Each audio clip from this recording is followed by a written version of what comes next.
at least possibly.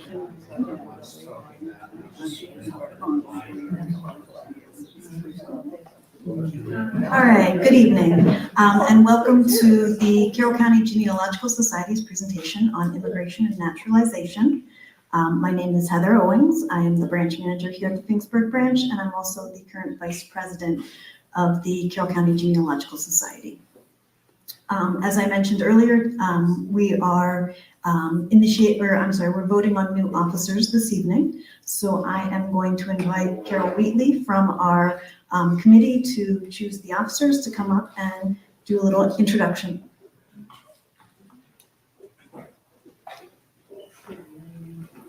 Hello, I'm Carol Wheatley, and along with Michael Cruz, Michael Cruz and I asked a number of people to run for office, and as luck would have it, Heather Owings, our current vice president, was willing to step up and run for president, and also Dr. Howard Lanham, who's been a longstanding member of the society from the very earliest days, agreed to run for vice president. So I invite each of them to come up. Welcome back up here, Heather, and tell a little bit about yourself and your background. As I said earlier, I am the branch manager here at the Finksburg branch, and I'm the current vice president. I grew up in Ohio, but my family are longtime Maryland residents. My father obviously was an Owings, and so Maryland is full of Owingses. And his mother was a Shipley, so she was also another. So they weren't really that difficult lines to research. My mother's father was Arthur Holbrook, and he grew up on a farm in Hampstead. And my mother's mom was a Hale, and they also grew up on farms in Hampstead. So a lot of farmers in Hampstead and a lot of that connection. So when I moved back to Maryland to be closer to my family, it became a genealogical gold mine for me. So I am not by any means very far in my family history. Mostly when I was a kid, I would see photos and I would ask questions, and I like to hear the stories. So I was really more of a story collector than I would say a genealogist. So I'm learning as I go, but this has been a really great organization and a very welcoming organization, and I would be honored to be the president. All right, and Dr. Lanigan.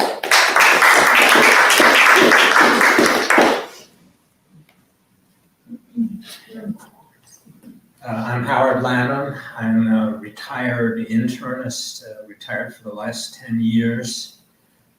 I got interested in genealogy at a very young age when I stumbled into a family Bible in my grandmother's attic when she passed away. And it had like 5 generations of my mother's family in this family Bible, which dated from the 1830s, and the oldest date in it was like 1752, I think. Mm-hmm. So the bug kind of bit me then, and I got seriously interested in it about 1970. I'm a founding member of this society, and there's a few of us left. But I well remember how we originally got together, and I am delighted to see that we're still around. We still have, what were they saying, 200 members. And I think that's a tribute to all of you in keeping this organization together.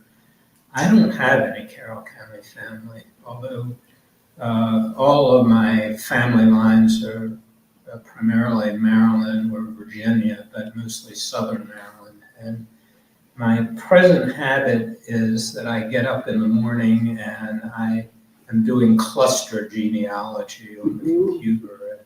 I keep going out to additional cousins of people I've identified, and I'm hoping eventually to break through to some of these brick wall lines that I have. And couple years now of doing this. I only have one success of doing that. But, there's always that hope in there, and you meet such interesting people, when you really try to do a deep dive onto each of the individuals you identify. So I thank you all for having me serve as your vice president, and I hope I can continue to contribute to the organization. Thank you.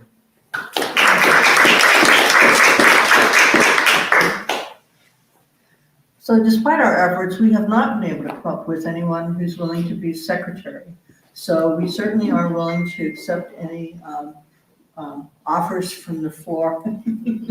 But barring that, can I have a show of hands for those in favor of Heather Owings being our new president?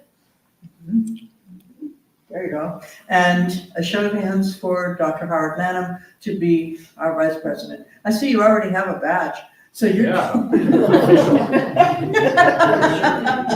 So, it is kind of, a foregone conclusion. But anyone would be willing, being a secretary is not a hard job. You come to our board meetings, which are held right before the membership meetings, and take notes and put them together in some reasonable form and send them to the president and the vice president, and then we review them at the next meeting. The other thing that would be involved is that we're talking about having the strategic planning meeting later this summer, which would be not exactly all day. I mean, it's like 9 to 5 or anything, but was it 10 to 3 or something we did last time? Mhm. So anyway, you'd be taking minutes during that. There have been, I guess in the past, where we've had need for secretary to be do correspondence and such. That's been, correct me if I'm wrong on this end, but those responsibilities have kind of been disseminated. I mean, if someone volunteers to our library, donates something to our library, then Roger, our librarian, will send a thank you note. Heather's been sending thank you notes to our speakers. So, I think that kind of responsibility has kind of been disseminated. So anyway, secretary. But other than that, we have a new president and vice president.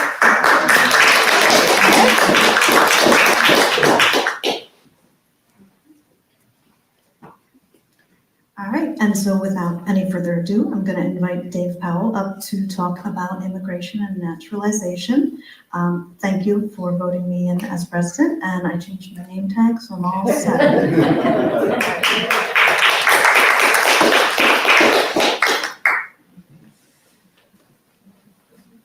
Hello, everyone. Thank you for joining us to talk about this great subject. I used to have hair, and I've lost it mostly by trying to find my immigrants coming over and getting that photo. So it's a tough problem. And anybody who's done research in genealogy knows that the first thing you have to do to find any of your folks that come over on ships or come over by airplane or however they may have come, you need to know some basic facts about them. And I know this is pretty straightforward, but it's worth repeating every once in a while. And that is, you need to know the name of the person you're looking for. And you need to know how it was spelled from where they came from, okay? So my mother-in-law was Josephine here, but her name in Poland was Josefa. So she came over. Well, actually, she didn't come over, but her parents did. So Josefa is what you would want to look for. You also need to know the date of arrival or departure. That is departure from some overseas port. Date of arrival here in some local port. Helps to know the name of the port. So you're not having to look at all the ports. Even helps to know the name of the ship, which you can often find maybe on a naturalization paper or on some personal papers. A lot of times the folks would note the name of the ship they came over on. Any naturalization papers, and obviously the hometown or home country of the person you're looking for. All those pieces of information help you when you're actually doing the research looking for the records. So there's a sequence of events typically that you want to look for, and it is the outbound passenger list from the port of departure, the incoming passenger list in the port of arrival, any immigration records that may exist, and there were a lot of them, any naturalization records, any petitions for naturalization, of course, the naturalization oath. And we'll talk about all of those as we get into this. So as you are aware, most of the relatives we're looking for have come from European countries. That isn't always the case, but I'm going to kind of concentrate on that aspect of it. And if you look at this map here, you're going to see major folks coming in from the north part, the North Sea, the Baltic Sea, from Germany, Hamburg, from the Scandinavian countries and so forth. And there also is going to be a major influx from the southern countries in Europe, like Italy and Greece and Spain and Portugal.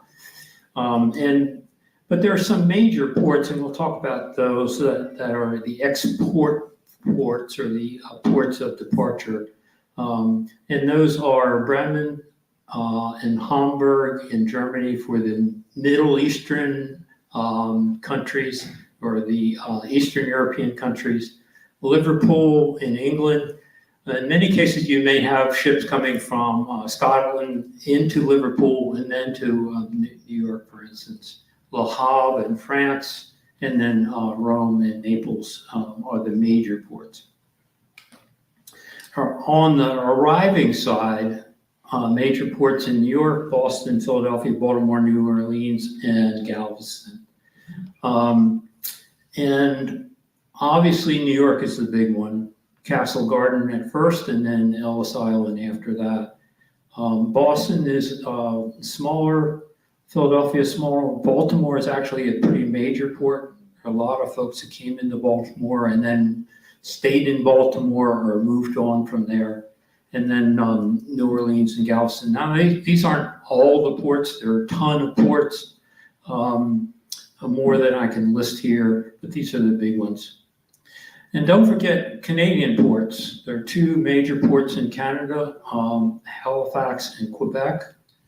I'm going to talk in a few minutes when one of my family members came in through Quebec. And it was actually cheaper to get a ship from Hamburg or Bremen into Halifax than it was to get it into New York. So sometimes they came into Halifax and then made their way by land down into the United States. If you're interested in which ports have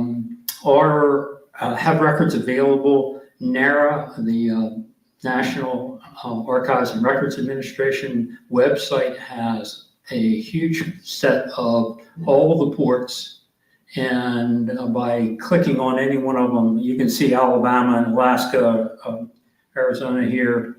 You click on any one, and it'll give you a list of all the records they have at NARA for those ports. And it will give you the connections into FamilySearch.org or Ancestry.com if those two sites have those records. Incidentally, there's a handout available. It's a one-page handout, and it has all these sites that I'm going to talk about on it, so you don't have to try to jot them down as you go in. Okay, so the major passenger lists, so I saw Heather run out to get the handout, I think. Passengers lists were required as of 1820, January 1st, 1820. Anything prior to that is going to come from non-government sources, okay? So as of 1 January 1820, there's a federal law that there has to be a federal passenger list, and that's where you're going to find the ones at NARA. Pre-1820, some folks have put the passenger lists together in by just doing research in general, by finding records in the local ports, or perhaps by finding passenger lists that came over in newspapers, that kind of thing. You'll find some of those online, but they're much more difficult to find. However, there is a person by the name of Ann Stevens that put a heck of a lot of work into documenting every passenger she could find from 1602 to 1638. And she has a website called packrat.pro.com. Don't ask me why. Okay, these are mainly going to be Jamestown in Massachusetts. Okay, but there are others. There are some in New York and so forth. But at her website, you can actually search by either ship name, ship date, or by passenger name of all the people that came over between those two dates, 1602 to 1638. And believe it or not, there are a lot more than you realize. The Mayflower came in 1620. There were a lot of ships that came in before that. Mayflower just happens to be the one that has gotten the biggest number of people that stayed in New England. So if you go in here and select the passenger list search, you'll get a list by alphabet. And you just pick on the letter that you're interested in, and pick on the C's. And here are all the folks that came in whose name starts with CA, and the ship they came on and the date they came. So if you're back that far and you're interested in finding out some information about this, good possibility. Okay, so there are, as I mentioned, outbound passenger lists available mainly on Ancestry.com for these ports and these dates. So England, UK, and Ireland, both Liverpool, Belfast, and Glasgow from 1890 to 1960. And for the European ports, Hamburg, 1850 to 1934, Bremen, 1907 to 1939, and that's the Swedish port, I think that's Gothenburg, 1869 to 1851, and also outbound passenger lists from Australia from 1852 to 1930. So if you had an ancestor who got in trouble in England and was sent to Australia and then came to the United States, you might find him on that list. And here's an example of a British outbound passenger list. The nice thing about this is it's typed and it's in English. Okay, so makes it easy. And however, you get one from Germany. Here's it's in German, and here's an example of a German outbound passenger list. And the good thing about this is if you can't find them on the inbound side in the U.S., then look in the outbound side, because sometimes you'll find them there. If you find both, obviously you're good, you're golden. Another thing you can find in some of these ports are immigration lists. Okay, this one comes from Belgium. This is on Ancestry.com from 1840 to 1930. And you can find on here the immigration records. Okay, the interesting thing is the index is on Ancestry.com, but the full record is on FamilySearch.org. This particular case is Albert Albertini in the blue here. I mean, with the little red circle. This is a client I was doing some work for, and this one says that Albert is married to Maria Carpentina, or Carpentini. Well, the client didn't even know this was not her mother. Okay, so her dad had a wife before she even knew about it. And when we went in, we found the index on the Ancestry.com in 1904, see February 1904. And when we dug into the actual records, we found a picture of him and his wife. you can't see it very well here, but this is the one of 25 pages of record, immigration records for this guy in Belgium. So look for those immigration records in foreign ports because they may be there. Now this is in that language, okay, so we have to translate it. But it gave the actual birth information for the first wife of her father that she didn't even know about, and where she was born and so forth and so on. Okay, so for the import side, obviously we're talking about New York, Boston, Philadelphia. The dates are listed here. Incidentally, if you want to copy these slides, just give me my email at the end of this, and you can just send me an email, and I'd be happy to give you a copy of the slides. And they'll also be on the on Facebook. Or, yeah, okay. So all the dates here are the dates that Ancestry.com and FamilySearch.org has for these ports. So you can see it goes back to 1820 on some of them. Philadelphia has back to 1800, and New Orleans has back to 1813, and Galveston has back to 1800. And those, the records prior to 1820 are going to be the port records as opposed to the federal records. And then if you happen to have ancestors that came over from Japan or China or the Pacific coast, there are some from Angel Island and San Francisco. So this is a passenger list arriving in New York in 8 June 1835. It happens to be my great-great-grandfather, John Powell. He's in at the red arrow there. You can't see it very well. This is blown up. The record is handwritten and is faded. It's not very good. But it does say John Powell, 33, and his occupation, this gentleman.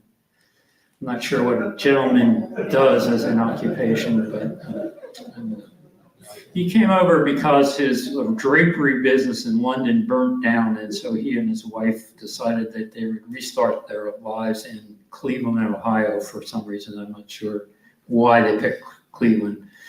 Just below John is his brother Frank, and then below that is Emma Powell, who's not actually my great-great-grandmother because she died, and John married a second wife who I'm descended from. Here's another example of a passenger list. This is more current, and this is about 1920. And the more current lists have a lot more information on them. And you can see here, we have a name, a date, age, sex, and occupation, and that's about it. But these later ones have some fields on them and columns on them that are very, very worthwhile looking at. For instance, the one that I've marked it with a red arrow there has this. It's the name and complete address of the nearest relative or friend in the country whence the alien came.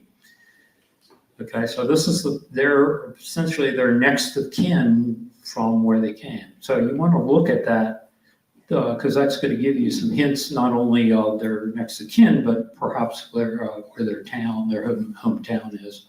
So in this particular case, it's a brother, Joseph, who's in Barcelona, Spain. And then right next to that is final destination, and that is where this particular passenger is supposedly going to end up. So in this case, it's New York, New York. The next passenger down is going to Mexico. So they came into New York, and I guess they're going to travel by land to Mexico. So my wife's mom's maiden name is Meek, M-I-K. And this is Martin Meek, in passenger list in 1885. This one, he's down here on the bottom, and he's age 23, he's male. His occupation is laborer, and his place of origin is Poland. That's what that one column is. And he's coming to America. So that is really helpful for this particular list. You didn't really know where he came from Poland, where he was going in America, but anyhow, it's as good as it gets in 1885. And there he is, age 23, and a male. So the interesting thing here, though, is that Martin has a brother, Isidore, which Isidore happens to be my wife's grandfather. And Isidore came over a few years later, apparently from Martin's earnings. So Martin was sending money back to his family, and now his brother comes over. And in this particular case, it's a 2-page, this is in 1901, so this is almost 15 years later.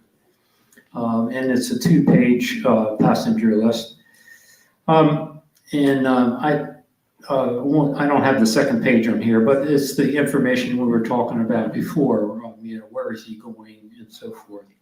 But I thought you'd like to see a picture of Isidore. This is his wedding picture in 1907 after he's been here 6 years. And I kind of like this photograph because I'm going to blow up him. He's looking like a deer in headlights. Yeah, I'm not sure about all this, but I'm getting married. Anyhow, so here's the second page of his passenger list in 1901. And above that, in that column heading there is this: whether going to join a relative, and if so, what relative, their name and address. I'm thinking that this Polish guy has no clue what that actually means. But anyhow, it says right here, I'm going to visit my brother Martin Meek. And the handwriting is terrible, but that's what it says. And if you can just see there, it says Martin Mick, but that is my wife's grandfather's passenger list. And 3 years later, Andrew Meek came over, Isidore's brother. And here you can see his, I'm going to see my brother Isidore Meek at 1620 Lancaster Street in Baltimore, Maryland. So now we have 3 brothers that followed each other.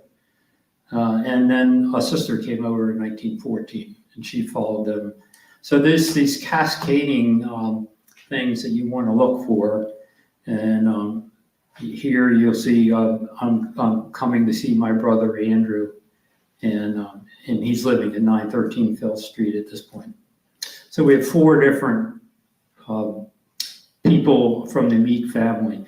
Now it's kind of interesting because I was trying to figure out this Meek family in my genealogy research, and it turns out that Martin Meek, the son, also it was his father's name, Martin.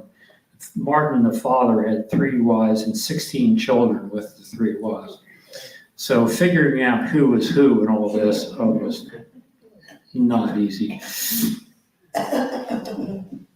So this is my own passenger list when I came over in 1904 into New York.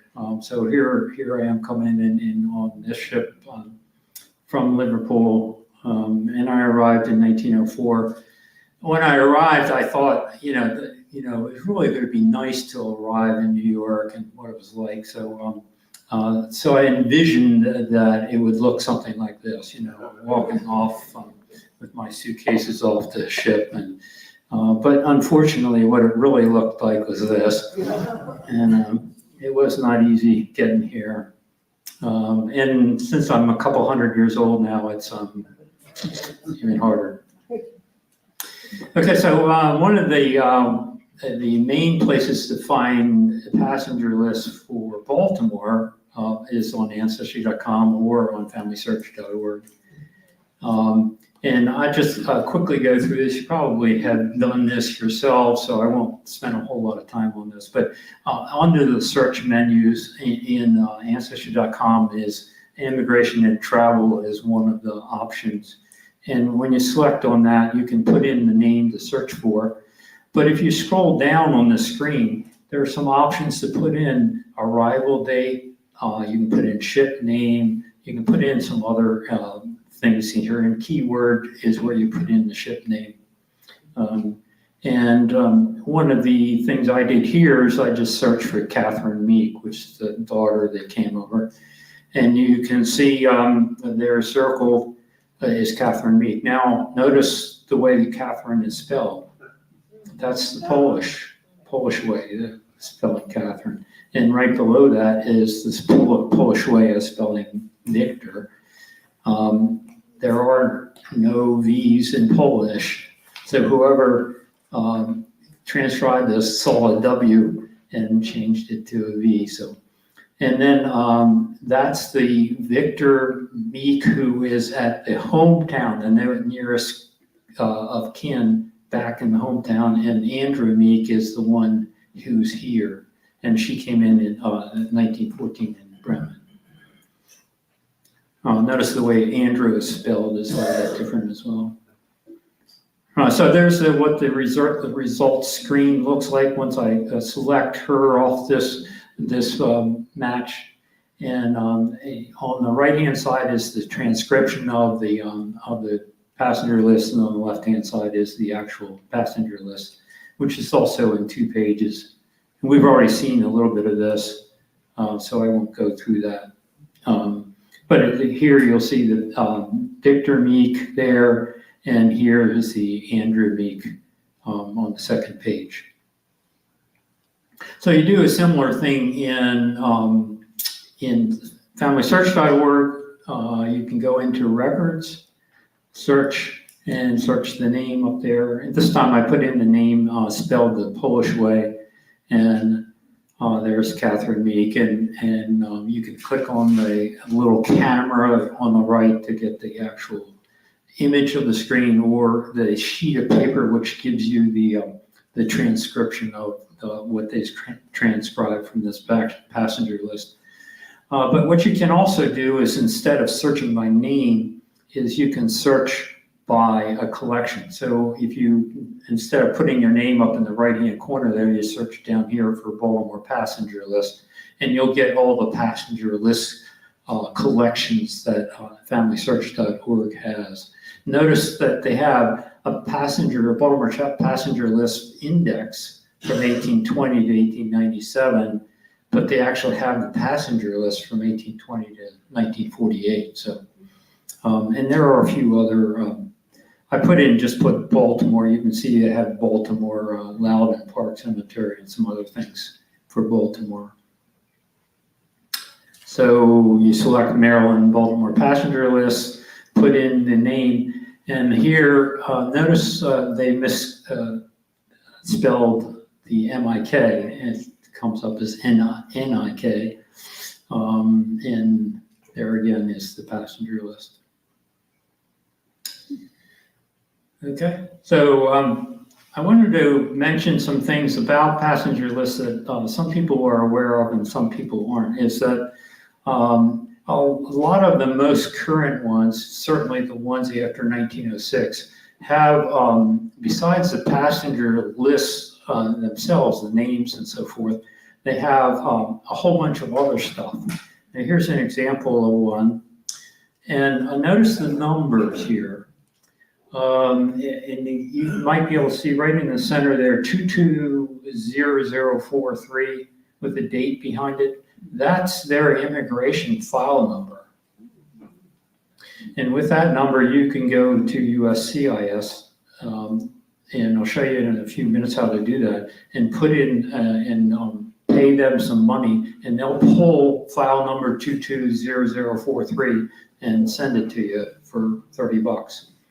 And there's often a lot of information in there. In addition to that, there are codes on there. There might be a code like, I have it on the next slide here, SI or BSI. That means there's a special inquiry or board of special inquiry. That means the person who has SI or BSI next to their name has been held for some reason. Okay, it might be that they were sick. It may be that they didn't have the necessary requirements or documents to get into the country, so forth. They may have a detained next to it, and it may be just a D. Okay, it may be an X, and maybe a P. Now, P and VL are cases where a non-citizen left the U.S. and went back to the old country and needed to get back in. So they needed a permit or a verification of landing. That meant that they were already here as an immigrant and had have documentation to get back into the country, having gone home again. Okay, so you'll see P or a VL. You also see an NOB, and that means that the person's on the passenger list, but they actually weren't on board the ship. Okay, so they bought a ticket but didn't show up, or something similar to that. And also you might see a USB next to a person's name, and that's not the port in your computer. That means they were United States born. Okay, that means they are a citizen. All those codes are available with lots of description about them on jewishgen.org, believe it or not. So there's a guy that did a lot of research on all these codes and so forth, and gave them this description of all these codes to Jewish Gen, and they have a page up on their website that explains all the codes. And the codes are different depending on which columns in the spreadsheet, in the passenger list they're in. So if the code is in the name list, like that 309 and the 200, that's an immigration number. But if the number is in the next column over, it means something different. So you really have to look at you look at this particular website to learn what all those are. Okay, I mentioned there are some major ports in Canada: Halifax, Quebec, Vancouver are the main ones. These are the dates they have records for. You can see that if you came into Halifax here, which is in Nova Scotia, it's a lot closer than New York. And so therefore, it was a little bit cheaper to go to Halifax. So they would go to Halifax or and come across country, in which case there would be a Canada-US border crossing record for them. Okay. So if I don't find anybody in any of the major ports, I would go to look at the Canada, the US border crossing records. And the major crossings were in Buffalo and Detroit. Now, that is because a lot of times people came into Quebec City and then came down the St. Lawrence River into Montreal or even further into the Great Lakes and crossed over to the United States out in Buffalo and Detroit. Now, I know that because my third great-grandfather came that way. And he is listed right here on October the 11th on the ship Rebecca, sailed from over in England on the 27th of August. And you can see there Mr. and Mrs. Whoop, what happened there? I don't know why I did that. It's moving around on me.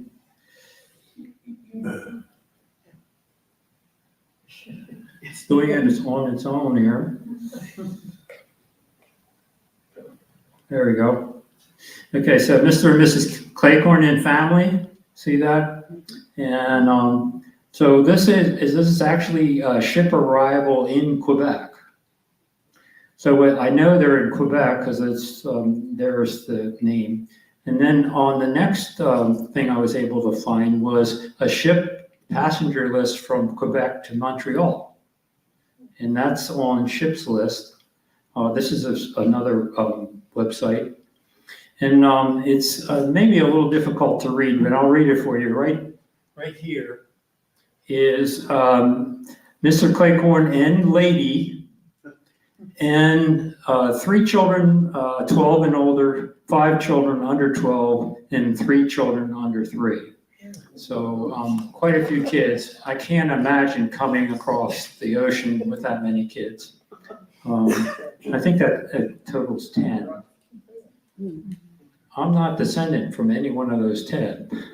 They had 2 more when they got here, and I'm descendant from the 11th child. What's really interesting is none of those 10 got married. And this was in the late 1800s.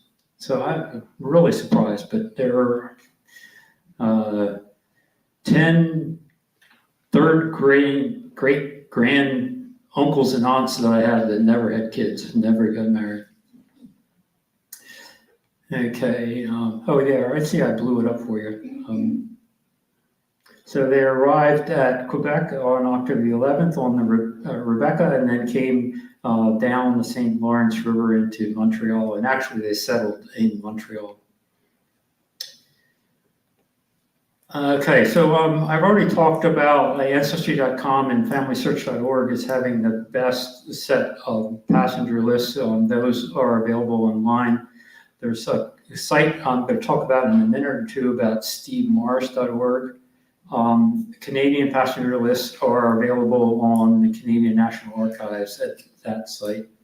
There's also a great book, if you want to read it, called John. They came in ships by John Coletta, which I highly recommend if you're interested in learning more about all of these records and how they came about to, how the passengers came over and so forth. So Steve Morris, I don't know whether you've ever heard of that site, but SteveMorris.org is a site that's put together by Steve Morris and a bunch of his friends to give tools to genealogists to help them do research. And what they do is they don't actually have the databases themselves, but they connect to a whole bunch of other databases, mainly through Ancestry.com and FamilySearch.org. But they allow you to put in a whole bunch of search terms that the sites themselves don't allow you to put in. So this is it's not a pretty site.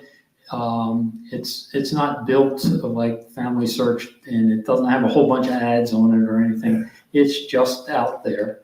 And you go in and select the top thing on the left, Ellis Island and Castle Garden, which is basically New York, or other ports. And you get the options next to that. So the options here are Ellis Island passenger list. And when they came in, they had various types of passenger lists. So there are gold forms and white forms and some others. You don't really have to worry about that. You just pick one of them that matches the time frame you're interested in and pull it up. And it pulls up a search screen that looks like this. Now, at the top of the search screen is you have the port option. And you can see up there that has a $ in front of Baltimore. That means that the database they're searching is on Ancestry.com, and you have to have paid for Ancestry to do the search. If it has it doesn't have a $ in front of it, then it's using FamilySearch.org and it's free. But this search page is a lot different. On Ancestry.com, you have put in the first name and put in the last name, and you have a couple of options. Well, here you can start with the is exactly, ends with, sounds like, is similar to, or initials, and so forth. You can put in here in the last name ends with SKI and get every Polish person that came over. Okay. You can put in the date of birth or the place of birth or the gender, et cetera, et cetera. You can put in the ship name. You can put in the departure port or the arrival port, the dates, lots and lots of different search arguments that Ancestry really doesn't give you, or they do give you an Ancestry, but they're not particularly obvious of how to use them. So this is a great way to do research on immigration passenger lists, particularly if you also have a subscription to Ancestry or you use Family Search. The other thing that Steve Morris has done, he's put together this triangle of things where the passenger names, the ship arrival names, and the microfilm at NARA that those records are on.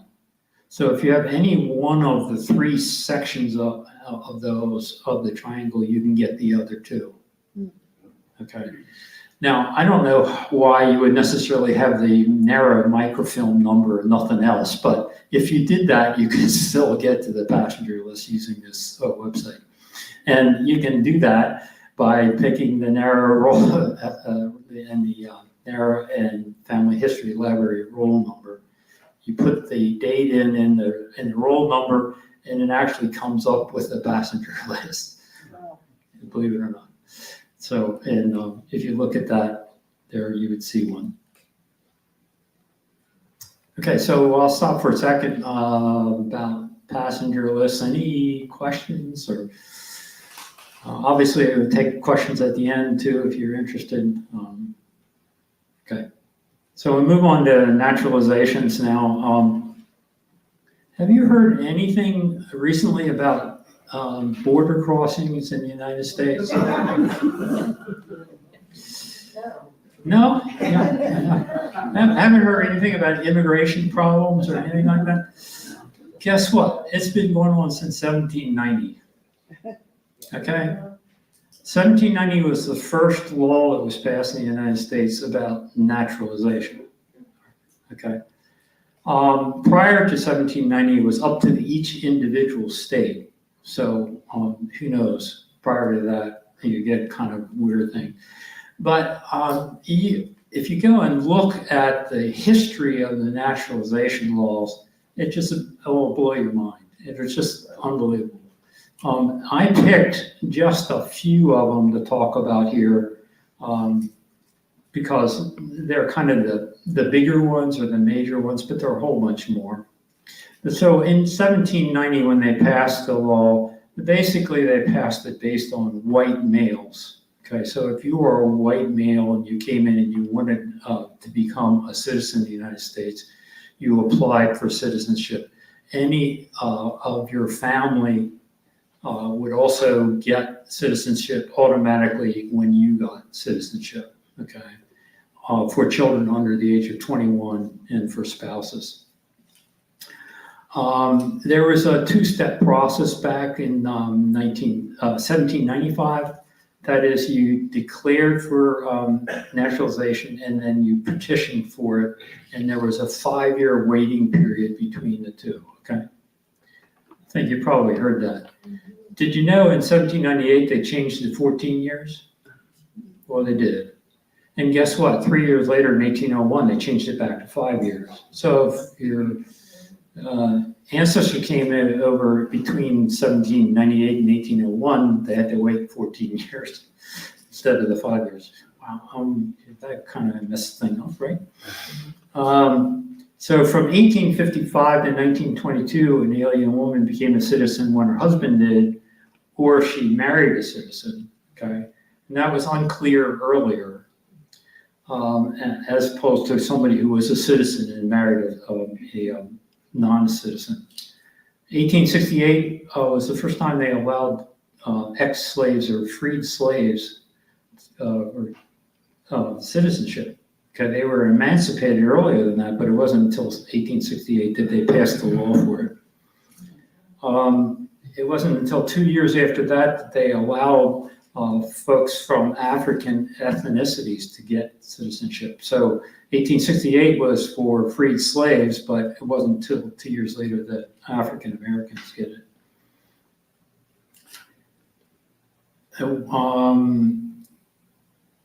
From 1882 to 1943, people of Asian descent were not allowed to be naturalized. In 1906, the Bureau of Immigration and Naturalization was formed. It's now called USCIS, or U.S. Citizenship and Immigration Services.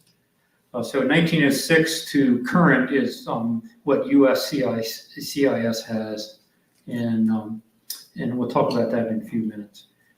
There's one thing here, though, I have to point out to all the ladies in the room. From 1907 to 1922, if you were a U.S. citizen but you married a husband who wasn't, you lost your citizenship. And so you have to, if you were born here and had married an alien between 1907 and 1922, you have to apply for citizenship again, just like as if you were an alien. So you can actually go and find naturalization records for somebody who was born here and was a citizen here and just didn't know it.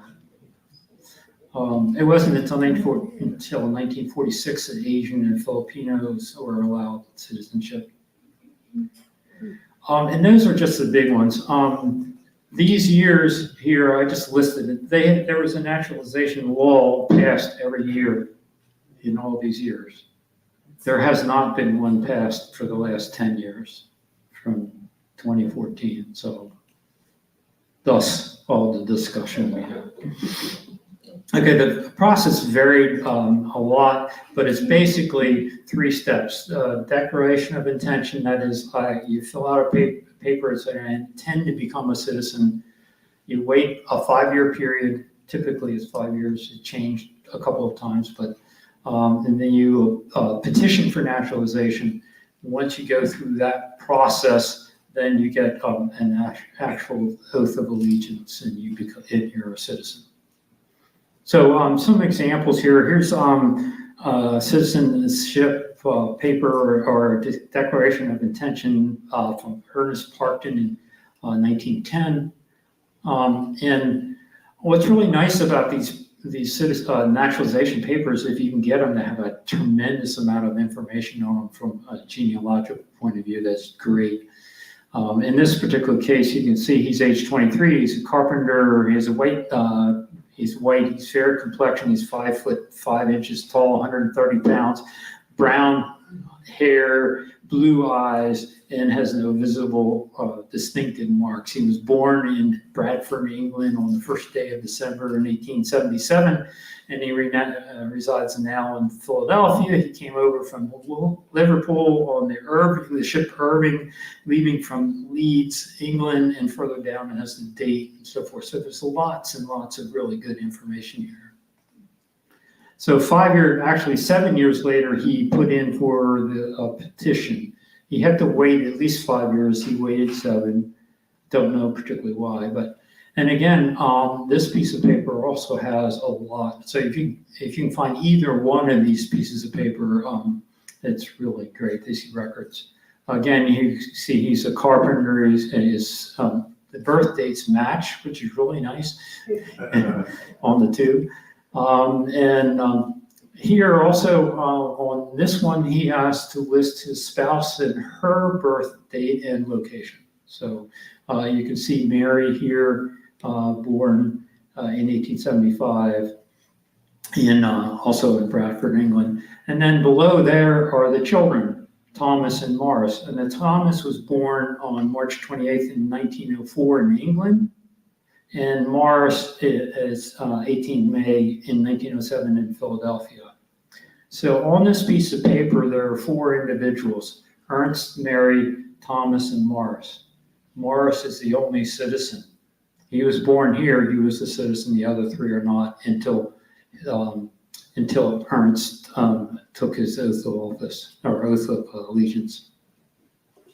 And there's his oath of allegiance. Now this is just his signature. There's nothing else on this piece of paper of genealogical value but his name and his signature. Here's another one. This is Andrew Meek. This is my wife's uncle, great uncle. And here he's living at Chester Street in Baltimore. And notice the hometown there. So now that hometown is kind of interesting because it's not actually his hometown. He was born in a town called Verchenny, and Verchenny is about, 4 miles or 4 kilometers from this town, and I can't quite pronounce it, but it's like if you were born in Towson, you say, I was born in Baltimore, okay? So that's what happened here. And again, his wife's name is Mariana, and her hometown as well.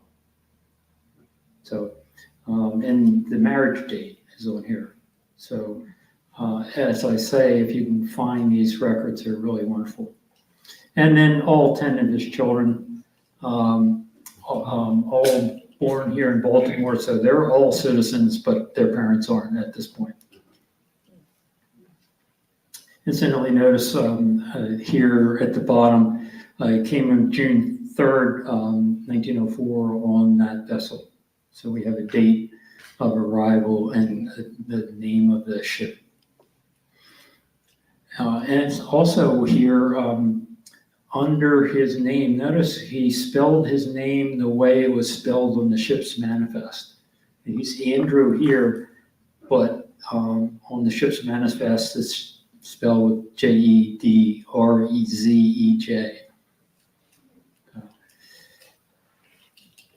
After June 1906, when they passed that law, there was a requirement for any citizen to provide, when they put in their petition, to provide a certificate of arrival. So they had to apply to the USCIS to provide that certificate of arrival to the court where they were getting their naturalization done. And that one of those that looks like this, it's basically a piece of paper from the Naturalization Service, Immigration Service, of the arrival date and date and vessel of that particular person. So sometimes you can find this certificate of arrival and you can't find anything else, but that at least gives you a chance of finding the passenger list. So I mentioned that USCIS has all these records. Currently, they have a two-step process to get the records. And each step is $30. So if you have that number from the passenger list, the immigration file number, then you can send that in with $30 and you get the file. If you don't have that number, then you send in the name and whatever other information you have, like the arrival date and so forth, and send in your $30. They'll look up the number, send you the number, and then you have to send in $30 again with the number to get the actual file. So it costs you $60. The good news is it used to cost $120. They just changed it as of April 1st down to these lower amounts. The $80 there is if you do it by paper instead of online. So it costs you $160 if you do it all by paper as opposed to online. And this whole process is described at that website. If you go to that website to the genealogy page, it also describes all the files they have. And the files they have are C files or certificate files, A files, or and then they have some other registry files and some visa files and so forth. But the C files and the A files are the ones you're interested in. Unfortunately, they don't have all the A files back any further than 1944. And I'm not sure exactly what happened to them, but they have the C files going back to 1906. Now, the difference is the A files is the file that starts when you're first an alien, when you first come over before you've done anything. Anything that occurs relative to you as an immigrant to the United States stays in the A file until you become a citizen, and then it gets moved to a C file. Okay. And these are individual files by person. So I just described this. The A files are the alien files. The C files are the certificate files. That is after you have citizenship. And the naturalization records will be in either file, depending on whether you've completed your citizenship process or not. And then there are also a few others, like there are resident alien files and some others. Earliest file you can get is September 27, 1906 through this process. The most recent date you can get is March 31st, 1956. Anything more recent than that is under a privacy period, and you need a Freedom of Information Act request to get those, or a court order. There are many restrictions on those, and I couldn't list them all here. You're better off going to the website and reading about all of the restrictions on the files after 1956.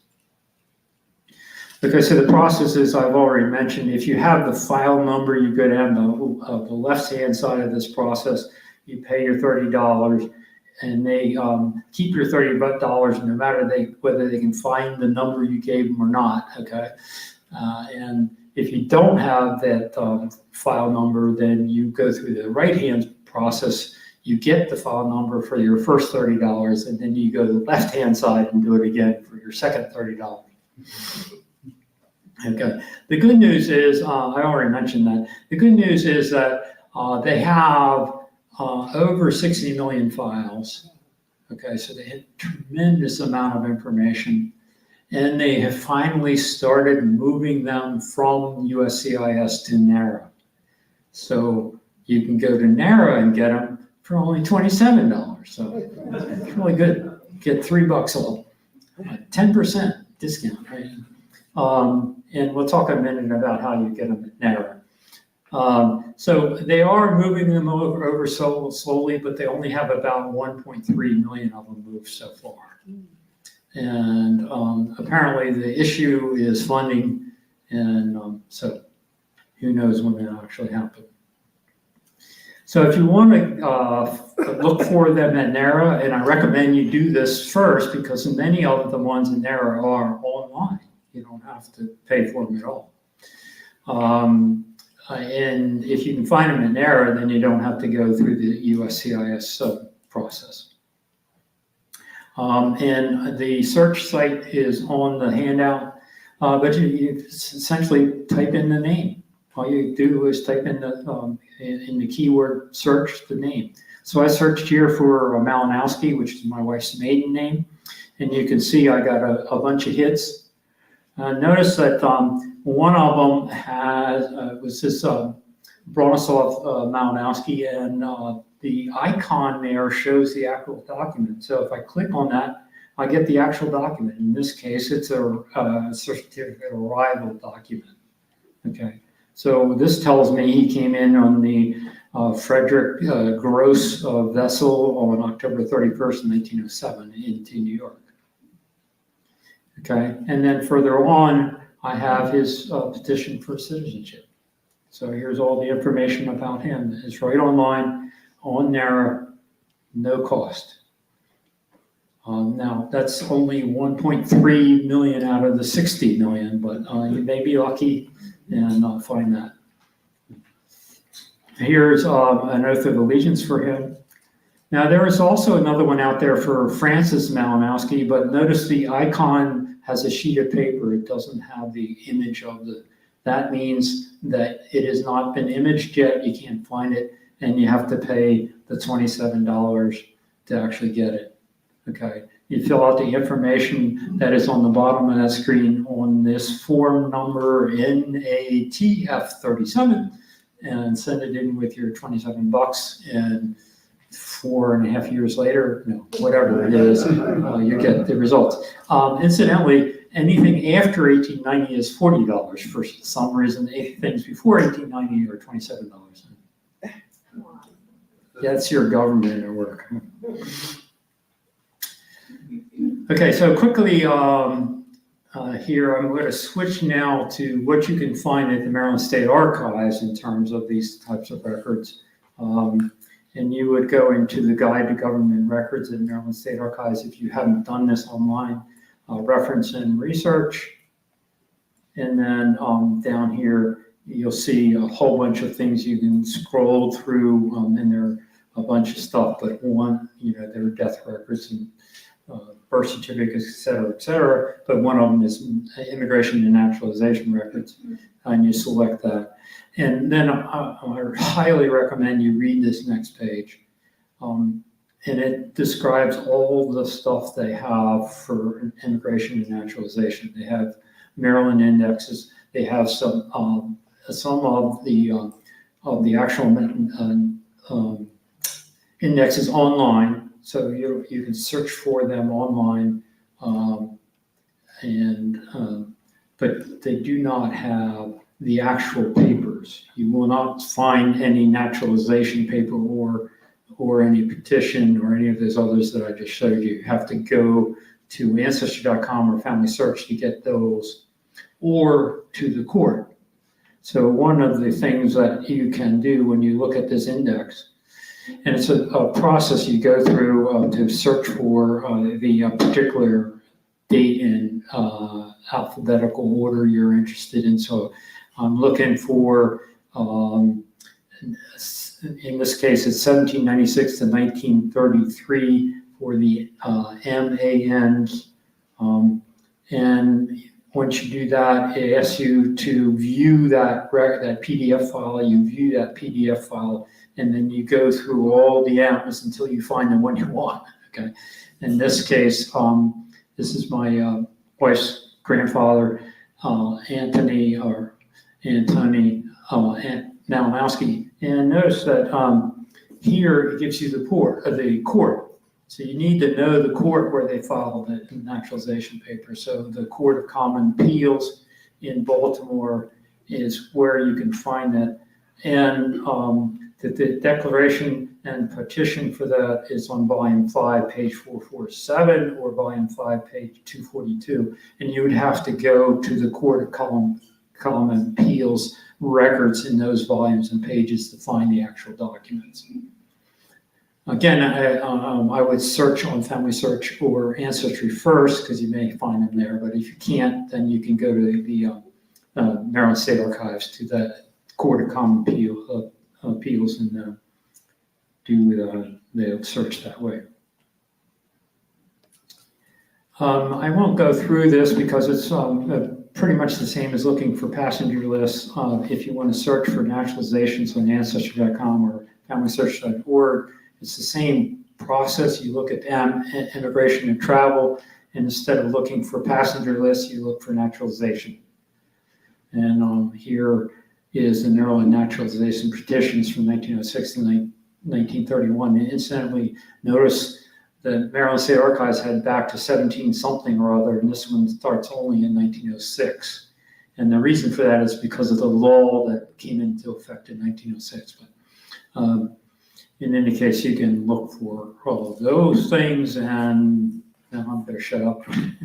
And okay, so first of all, there's my email. If you have questions about this, feel free to email me.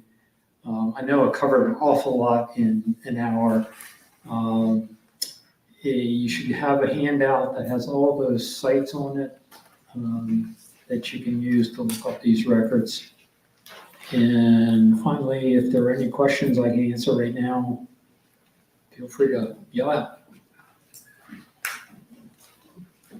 Feel swamped? You feel like just, yeah, Ian?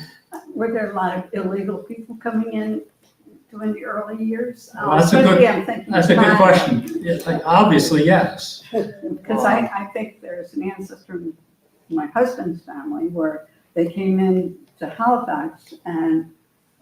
At what time? Probably mid-1800s. Yeah. And became sailors. Yeah. Shipped into Baltimore. So folks that came in didn't necessarily have to do anything prior to 1906 other than come in, you know. Right.